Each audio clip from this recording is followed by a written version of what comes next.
Welcome back. This is part 5.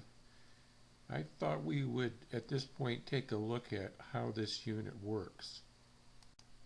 Let's start off by taking a look at what happens after the installation. As they're outlined up in the right hand corner of the drawing there, the valve opens and water fills as the float is in a low position.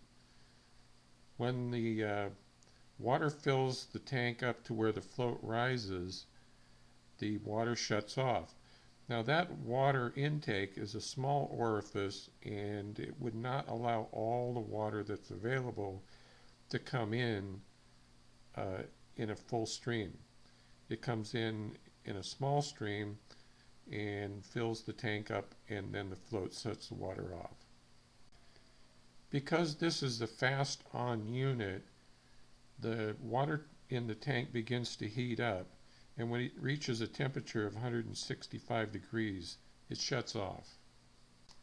That water temperature is maintained so that when the unit is turned on for steam, it comes on more quickly, and that the water doesn't have to heat up from room temperature. It's already at 165 degrees. So at steady state, the tank has reached a level of water that the valve has shut off. No further water is allowed in the tank. The preheat unit has come on and has heated the water up to 165 degrees, and that water temperature is maintained until the start switch is activated by the controller. In part 3, what I'm calling normal operation, the unit is requested to make steam.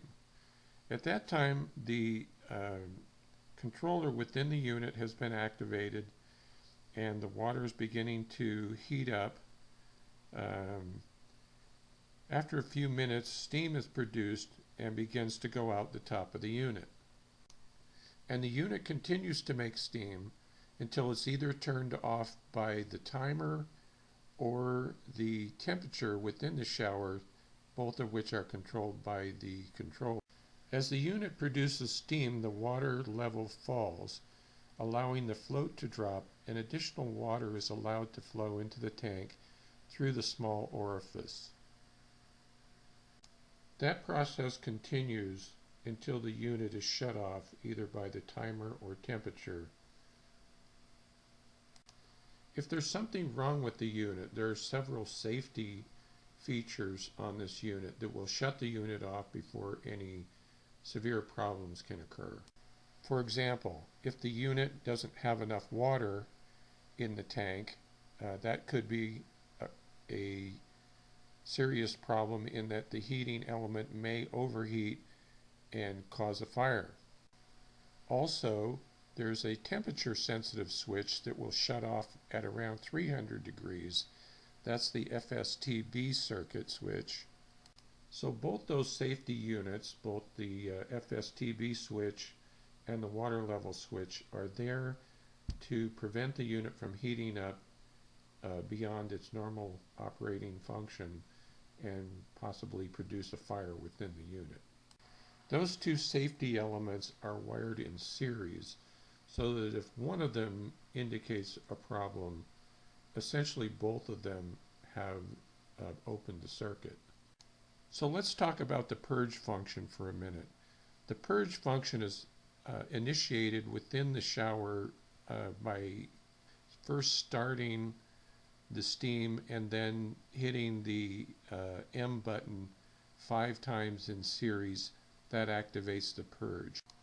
When the purge is requested by the controller within the shower, the solenoid at the water intake is opened and a full volume of water is allowed to flow into the tank by first going down to what would normally be the drain fixture, and water is forced into the unit.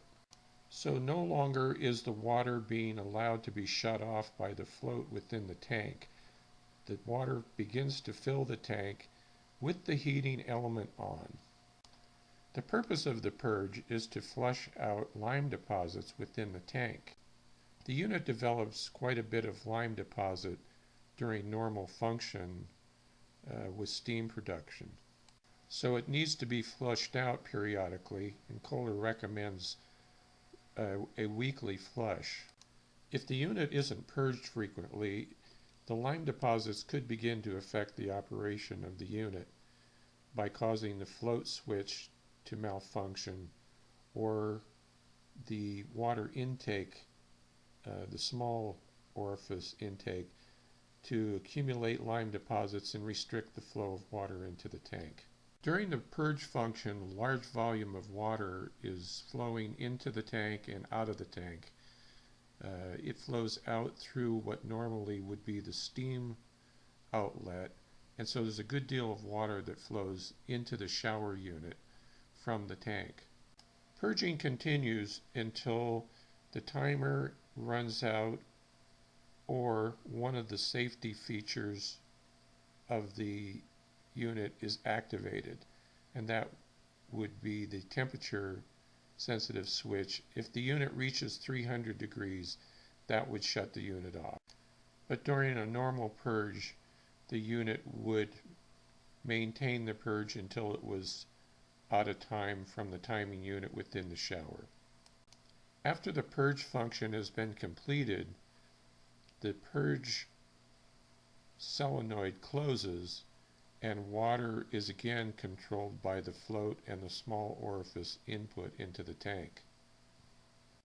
The unit returns to a steady state condition where the unit is heated to 165 degrees and maintained, and the water within the tank level is controlled by the float. So that's a brief description of how the unit works, and the end of Part 5. In Part 6, we'll look at what can go wrong with this unit that isn't controlled by either the temperature sensing switch, the float level switch, or even the purge unit, or the water intake and float level switch. Thanks for watching, and join us for Part 6.